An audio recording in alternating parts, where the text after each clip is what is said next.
The last broadcast. On a foggy December evening, just before midnight, Emily tuned her antique radio to an old station her grandfather used to listen to. The radio crackled and buzzed, faintly whispering echoes of voices long gone. She grinned as she adjusted the dials, the static forming into a slow, eerie melody. "This is station 103.6, Whispering Shadows," announced a deep, gravelly voice.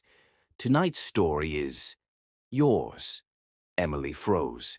The room seemed colder. She glanced around, but she was alone. Shrugging it off as a coincidence, she continued to listen. The voice continued, "In a quiet house at the edge of Maplewood Lane, a young woman sits alone, listening to her radio." Her breath hitched. That was her street. "She thinks she's safe," the voice chuckled dryly. "But something watches her from the shadows." Emily's heart began to race.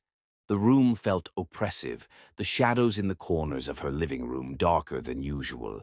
She reached for her phone, but the screen was black, unresponsive. The power was out, though she hadn't noticed before.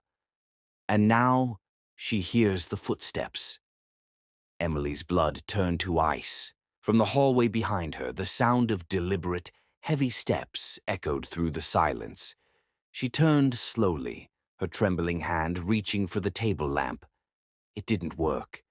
"Who's there?" she whispered, her voice barely audible. The footsteps stopped. "She asks the wrong question," the voice on the radio said. "She should ask, what do they want?"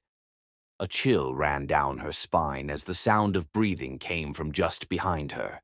She bolted up, knocking over the radio. It hit the floor with a sharp crack, but the voice didn't stop. "Run," it said, low and menacing. Emily didn't need to be told twice. She dashed for the front door, fumbling with the lock. Behind her, the shadows seemed to shift, creeping closer.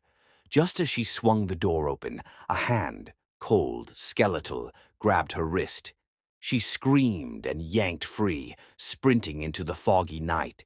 She didn't stop running until she reached the neighbor's house. Hammering on their door, she collapsed on the porch.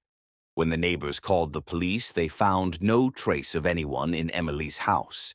The radio was gone, and her living room was spotless, except for a single handprint burned into the wall. The print wasn't human. Emily moved out the next day, but sometimes, late at night, she swore she still heard the voice on the radio, whispering her name.